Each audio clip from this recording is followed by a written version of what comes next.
Gracias por estar ahí. En esta sesión vamos a entrar de lleno en el desarrollo del siglo XIX, como etapa de constitución del Estado liberal.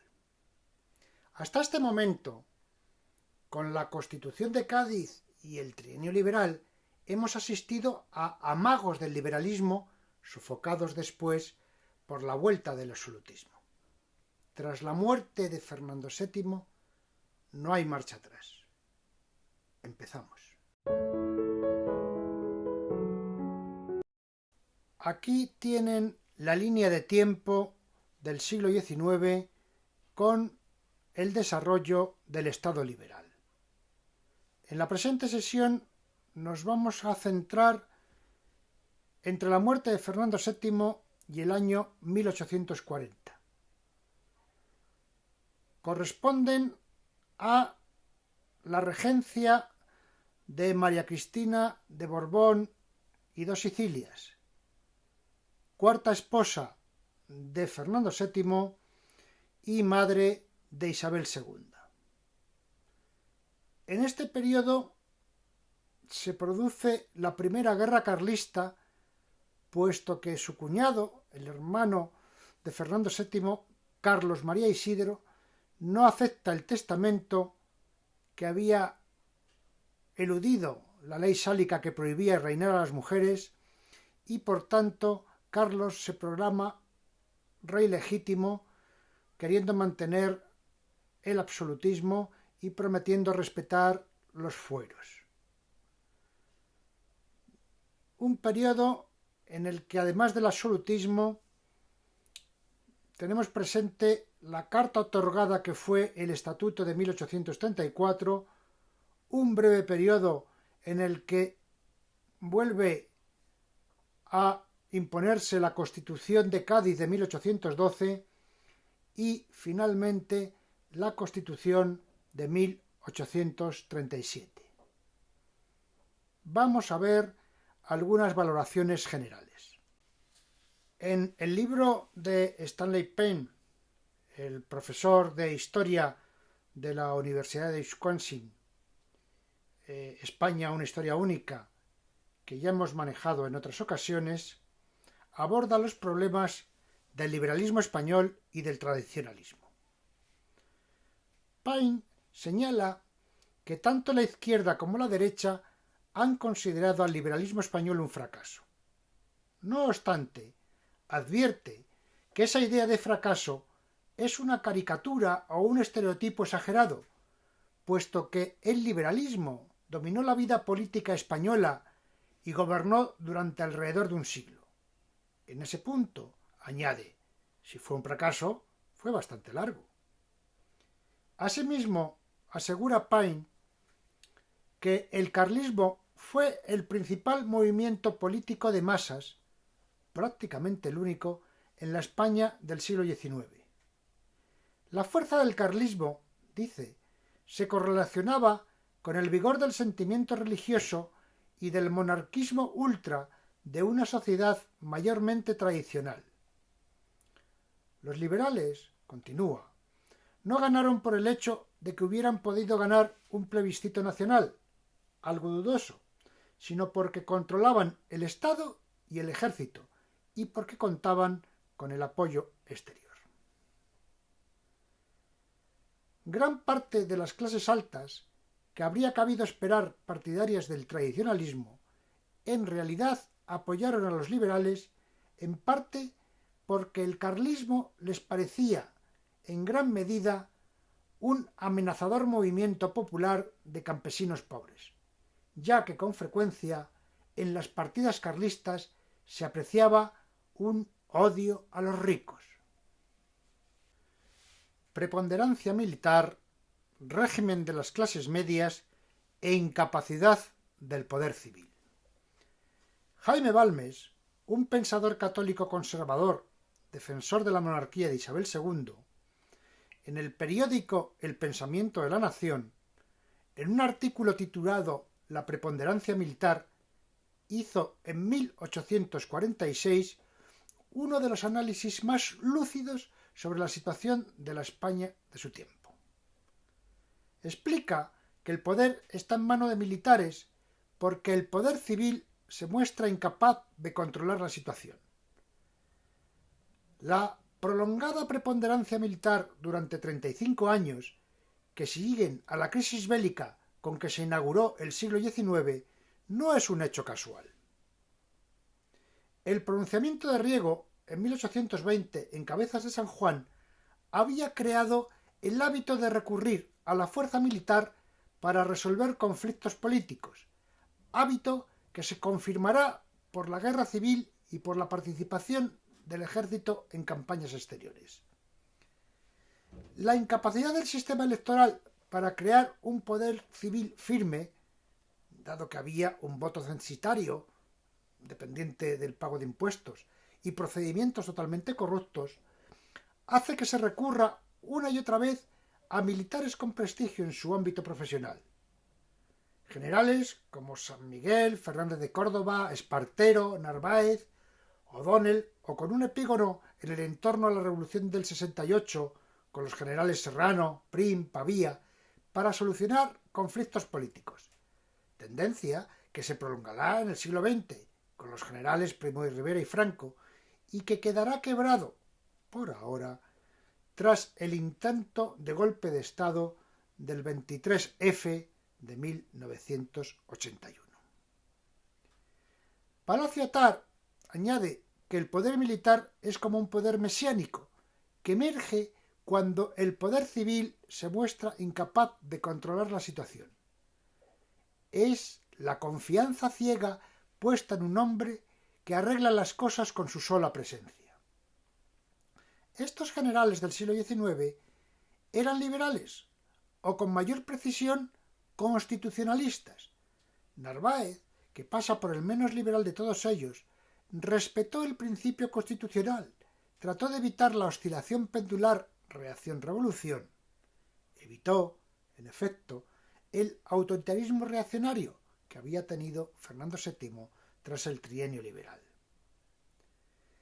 La preponderancia militar fue un freno al extremismo de izquierdas de 1848 y 1874, pero igualmente cortó la marcha atrás reaccionaria en 1852 y 1868. Afianzó de esta forma el régimen liberal, impidiendo la perpetuación de la guerra civil e imponiendo un marco posible a la pacificación. Precisamente, la consolidación del poder civil llega en la Restauración, con Alfonso XII, cuando se alcanzó el resultado previsto por Balbes en 1846.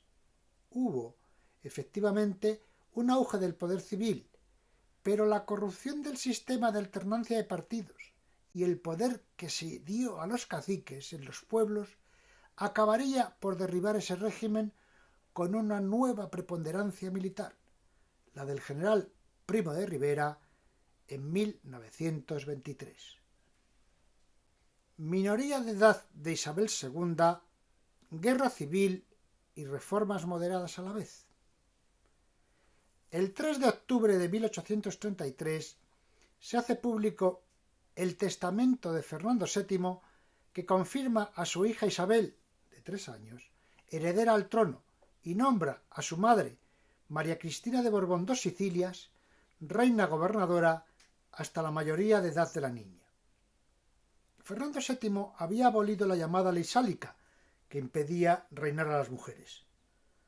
Hasta esa derogación, dado que no tenía descendencia de varones, Carlos María Isidro, hermano de Fernando VII, era el heredero al trono de España. Cea Bermúdez, confirmado como jefe de gobierno, promete hacer una reforma sin alejarse del absolutismo. Pero el mismo día que Cea anuncia su reformismo moderado, Carlos María Isidro se proclama rey legítimo y se inicia la primera guerra carlista que durará 7 años. La regente María Cristina no tiene más remedio que apoyarse en los liberales para salvar la corona de su hija. Lo que ocurre es que Cea Bermúdez es incapaz de conseguir su apoyo por la falta de reformas políticas. Se abre paso rápidamente la idea de cambiar el gobierno y reunir unas cortes que procedan a reformas efectivas para consolidar el régimen. Finalmente, en enero de 1834, la regente pone al frente del gobierno a Martínez de la Rosa, líder moderado del trienio liberal, con la condición de mantener como miembro del Ejecutivo a Javier de Burgos. La política de estos dos hombres cristalizará en el llamado Estatuto Real, sancionado por la regente el 10 de abril de 1834. Primera Guerra Carlista 1833-1840. El distanciamiento entre absolutistas moderados y realistas puros, que se había venido fraguando durante toda la década ominosa, el periodo que sucede a la llegada de los 100.000 hijos de San Luis para desmontar el trienio liberal, tiene su crisis, ruptura y guerra tras la muerte de Fernando VII. Cuando en octubre de 1833 se hace público su testamento, designando a Isabel, de 3 años, reina, y a su madre reina regente, el hermano de Fernando VII, Carlos María Isidro, que se encontraba exiliado en Portugal, proclama el Manifiesto de Abrantes y se inicia la Primera Guerra Carlista. Los carlistas, realistas antes, contaron con la masa rural partidaria del absolutismo, fundamentalmente por las malas experiencias de las desamortizaciones que se venían produciendo desde tiempo de Carlos IV, las eclesiásticas, que suponían un aumento de los anteriores pagos de diezmos, y las civiles, que habían supuesto la pérdida de los bienes municipales. Sin embargo, aun con esa perspectiva, solo los vasconavarros son un apoyo decidido al carlismo. Carecen de zonas urbanas, salvo Bilbao durante poco más de un mes. Su base son los voluntarios realistas de la regencia de Urgel, aquel núcleo absolutista que hubo durante el trienio liberal. Cuentan también con el apoyo de la Iglesia, contraria lógicamente a las desamortizaciones, y con funcionarios de la administración local en Vascongadas y Cataluña. Apenas disponen de adhesiones en el ejército. Los cristinos, los liberales, por su parte, cuentan con la mayoría urbana, con el ejército, la masa rural del resto del país y las clases medias. La profesora Sonsoles Cabeza no coincide con Paine en su consideración de que los liberales carecieron de apoyos populares. 3 fases de la Primera Guerra Carlista. Primera, 1833-1835. Formación del ejército regular carlista y ofensiva liberal. Al principio, al igual que en la Guerra de Independencia, se producen una serie de alzamientos dispersos sin estructura militar y utilizando el sistema de guerrillas. El ejército liberal tiene la iniciativa. En octubre de 1835 se le entrega el mando a Espozimina, pero no consigue acabar con el carlismo en Navarra. El ejército carlista, al mando de Zumalacárregui, ha reunido 25.000 hombres en el valle de Amezcua. Allí, muy protegido por la naturaleza, se organiza. Los liberales no consiguen tomar el valle y su general, Francisco Valdés, es derrotado. Segunda fase, 1835-1837. Ofensiva carlista. Tras la derrota de Valdés, los carlistas atacan de 2 formas: por defensa en los Pirineos y por incursiones en las retaguardias cristinas. Piensan en la toma de Madrid y en la de Bilbao, esta última indispensable para el reconocimiento británico. Pero en el sitio de Bilbao muere Zumalacárregui y vencen los cristinos. Se produce la batalla de Mendigorría, ganada por los liberales, lo que supone un duro golpe para los carlistas. El general carlista Juan Antonio Guergué trata de unir al carlismo catalán pero fracasa. Después intenta sublevar a toda España y atraviesa la península sin conseguir adhesiones. En el segundo sitio de Bilbao, los carlistas son derrotados de nuevo, en esta ocasión por el general Espartero. Se prepara una expedición dirigida por el propio Carlos María Isidro, que ha tomado el nombre de Carlos V, que busca el reconocimiento de Austria y Rusia. Llega a las cercanías de Madrid, pero es expulsado por Espartero.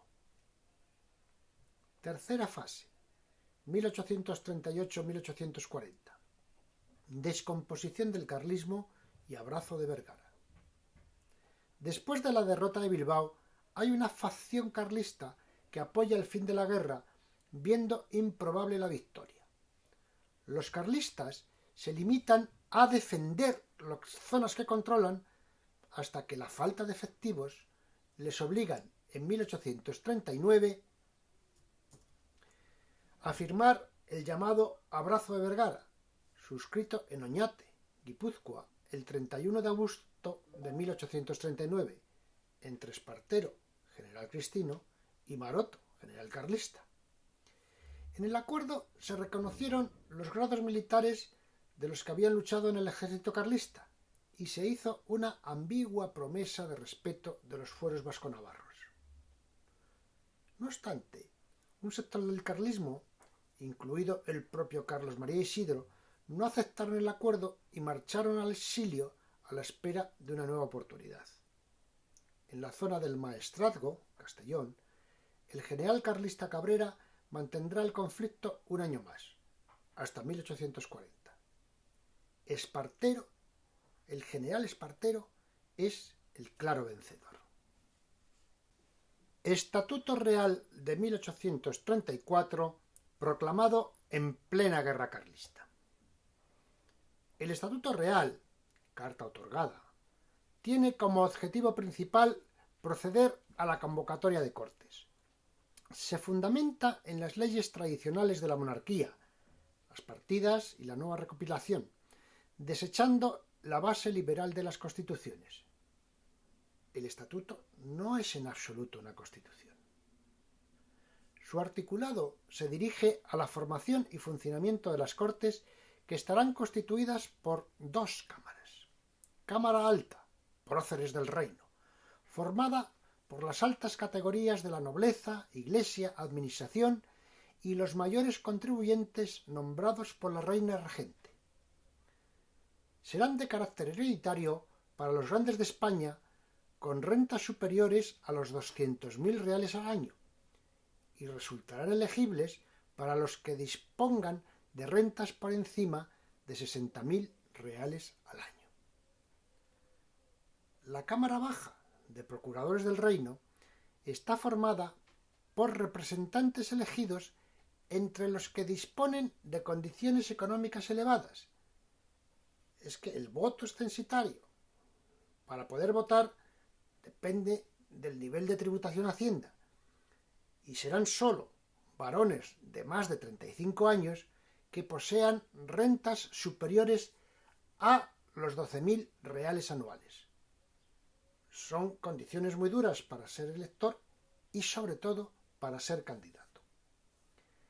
Ambas cámaras son convocadas, suspendidas y disueltas por el rey, que además nombra al presidente y vicepresidente. El número de próceres de la Cámara Alta es ilimitado, lo que supone una garantía total para el monarca. El papel de las Cortes queda limitado a proclamar al rey, designar regentes y tomarles juramento. Las leyes deben ser aprobadas por las dos cámaras y sancionadas por el rey. En temas de hacienda, el rey proponía tributos y contribuciones y las Cortes lo aprobaban. La situación es tremendamente complicada, porque mientras se está produciendo la guerra carlista, en el otro lado, el de los cristinos es de los liberales, pero los liberales tienen conflictos entre sí. Además, hay una terrible mortandad por cólera. Durante el siglo XIX, todo el planeta se vio sacudido por varias epidemias de cólera, enfermedad infecciosa producida por la bacteria Vibrio cholerae, que tiene su origen en la India. En España se produjeron epidemias en los años 1833, 1855, 1865 y 1893. En total, estas 4 epidemias provocaron 800.000 muertes en nuestro país. Cada una de ellas implicó una seria recesión económica e implicó, asimismo, cambios profundos en las leyes sanitarias, sobre todo a partir de 1855. En el periodo que nos ocupa, señalan Puerto y San Juan, el cólera hizo su aparición en Vigo el 10 de enero de 1833, a consecuencia de la utilización conjunta que hicieron de su puerto las escuadras contendientes en la Guerra de Sucesión de Portugal. Sin embargo, donde se desarrolló con más virulencia fue en Andalucía durante el verano de ese mismo año. La llegada del invierno marcó una tregua en el avance epidémico del cólera en España, pero al volver el buen tiempo, durante el verano de 1834, se recrudeció la enfermedad, llegando a afectar a la capital. La táctica de combate al cólera consistía en cordones sanitarios y aislamientos, lo que sabemos que provoca una ruina económica, como desgraciadamente estamos viendo con la actual pandemia de coronavirus. La importancia de este primer envite de cólera lo dan las cifras de muertos, explica Esteban Horta. Los autores del siglo pasado dieron una morbilidad, es decir, de afectados, de 500.000 de enfermos, con una mortalidad superior a los 100.000. Hoy en día se estima que alrededor de 300.000 personas fueron las víctimas en toda España. Ello supuso la pérdida en pocos meses de casi el 3% de la población. La epidemia de cólera de 1834 cierra con pesimismo el primer tercio del siglo calamitoso para la población española, agobiada durante este periodo por la fiebre amarilla, la guerra de la independencia, las crisis agrarias, la emigración y guerras coloniales, junto con una altísima mortalidad infantil.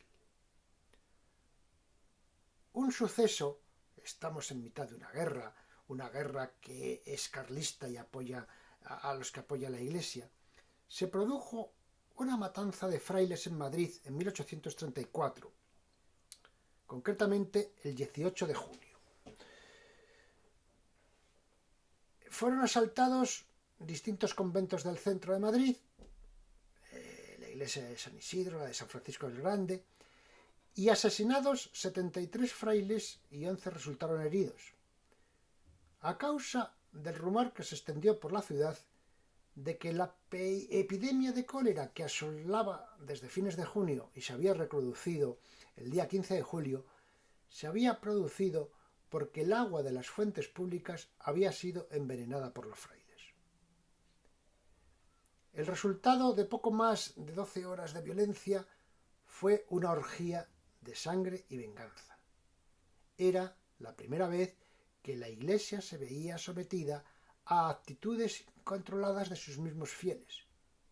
Como percibieron los contemporáneos, estos hechos demuestran, sobre todo, la pérdida de prestigio de los religiosos en la España católica.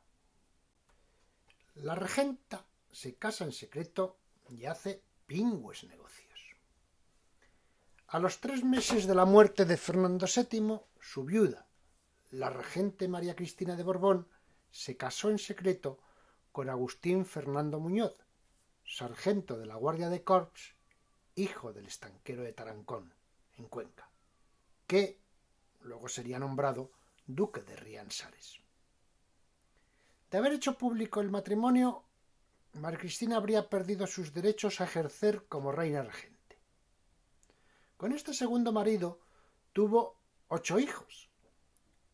Los 5 primeros los fue enviando a Francia, según nacían, con los que vivió en el exilio a partir de 1840, donde nacieron los tres restantes.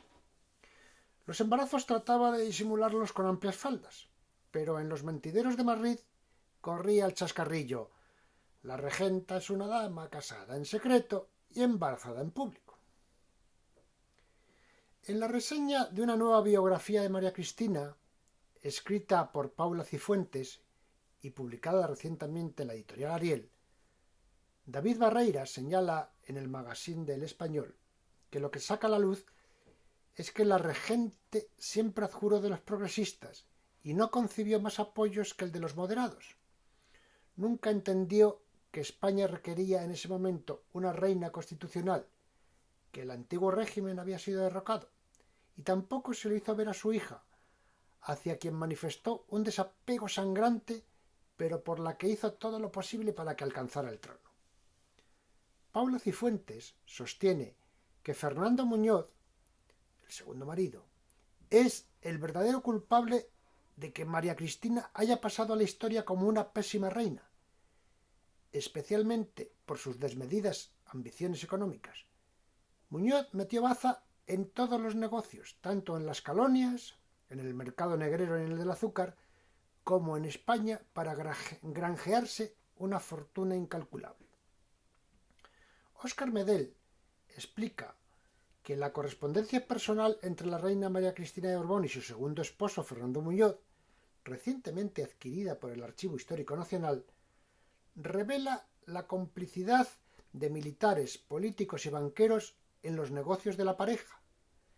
Detalla la presencia de los comerciantes negreros españoles en África y pone nombre a los grandes traficantes de esclavos españoles en la Centuria, que se codearon con la clase real y influyeron decisivamente en la restauración borbónica de 1875.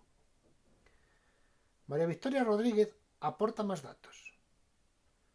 Mientras gobernaban los ministros, ella, María Cristina y su marido, se dedicaron a hacer negocios para recoger dinero por si tenían que salir de España. Participaron en la especulación bursátil y en la concesión de grandes obras públicas, como las obras del Manzanares, la canalización del Ebro, el puerto de Valencia o las primeras concesiones del ferrocarril. Por ejemplo, señala, recibió 2 millones de reales por conceder a los Rothschild la adjudicación de las minas de mercurio de Almadén. Estas especulaciones minaron su posesión, provocando su caída y casi arrastraron la corona de su hija. Motín de los sargentos en la granja y restitución de la Constitución de 1812. El Estatuto de 1834 fue una artimaña legal para organizar un régimen político oligárquico. El decreto de 20 de mayo de 1834 reguló las elecciones censitarias, en las que votaban los poseedores de grandes fortunas.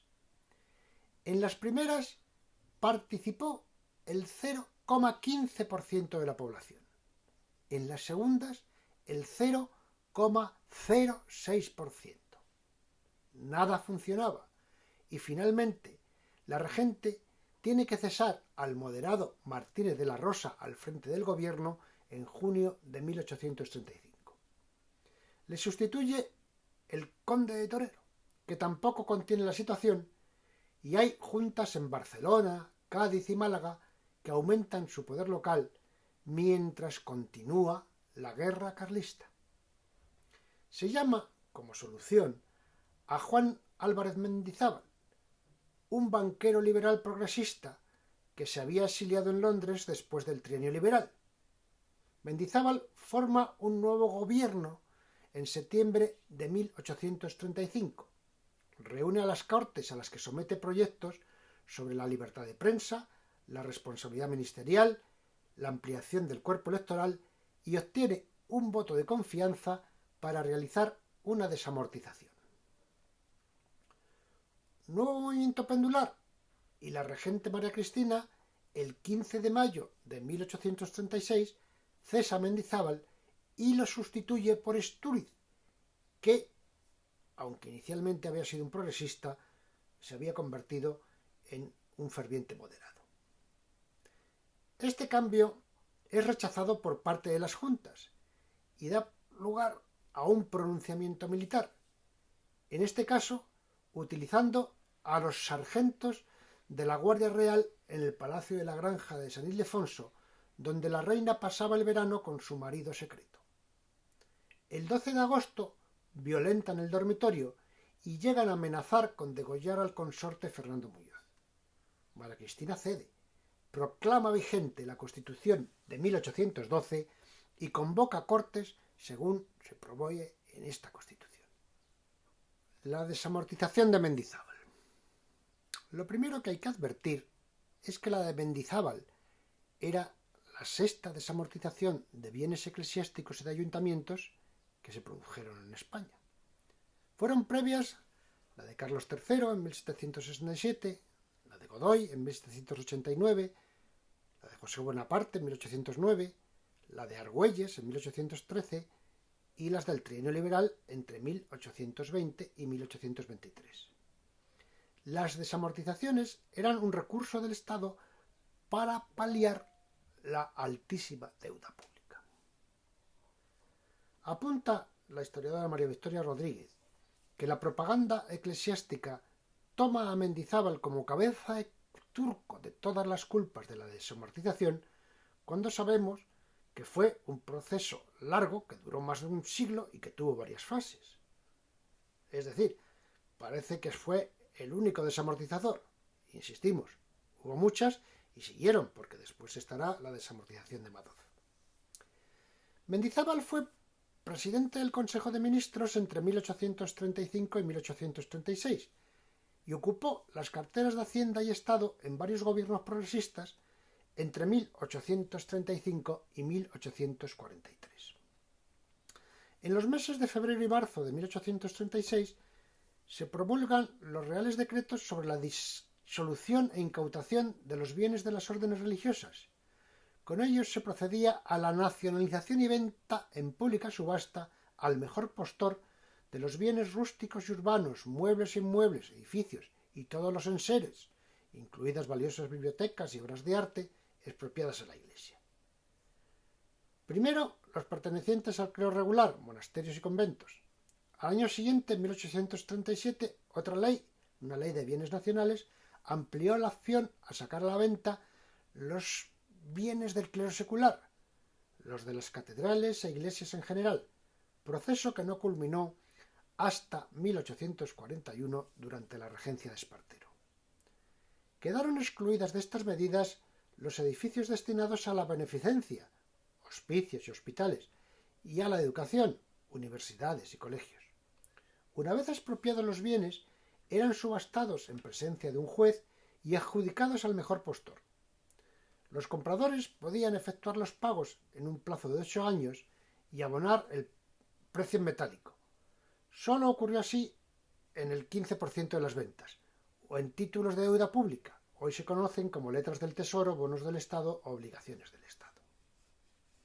Constitución de 1837 y fin de la regencia de María de Cristina de Borbón dos Sicilias. La Constitución de 1837 consolida definitivamente el régimen constitucional en España.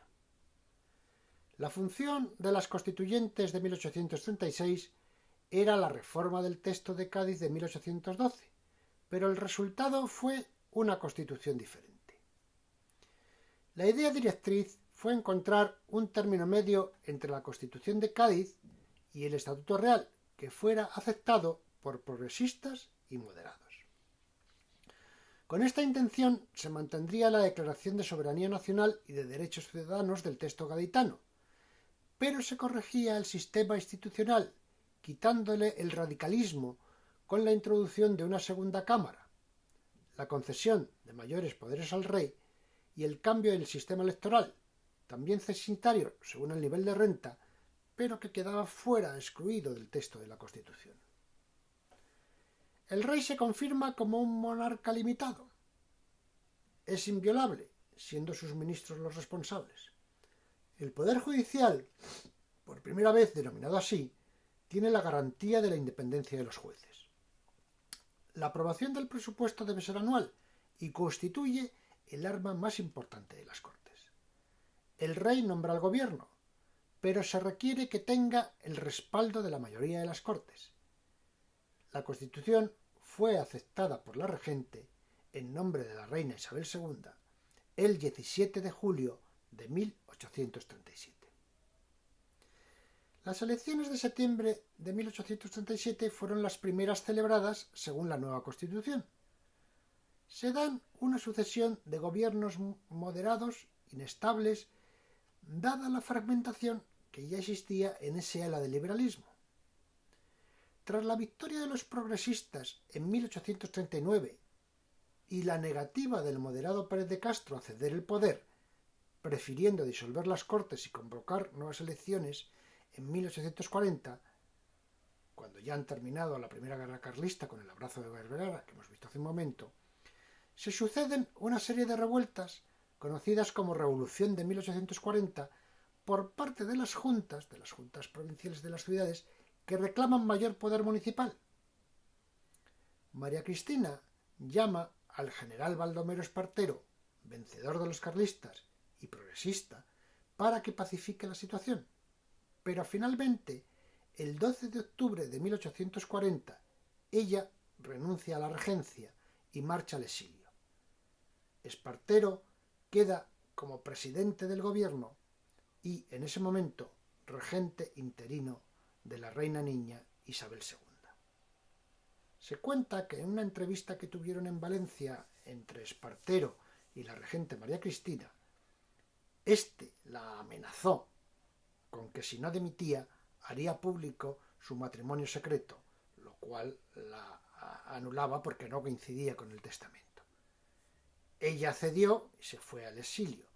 No obstante, Espartero, para evitar que pudiera regresar, hizo pública ese matrimonio secreto, con lo cual, esta es la anécdota con la que terminamos, la reina le contestó en una carta: le he hecho duque, le había hecho duque de la Victoria, pero no he conseguido hacerle un caballero.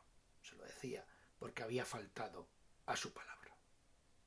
En la próxima sesión iniciaremos la etapa de la regencia de Espartero, que durará hasta el 43, y luego empezaremos a ver el reinado de Isabel II y todos los sucesos que ocurrieron en ese periodo.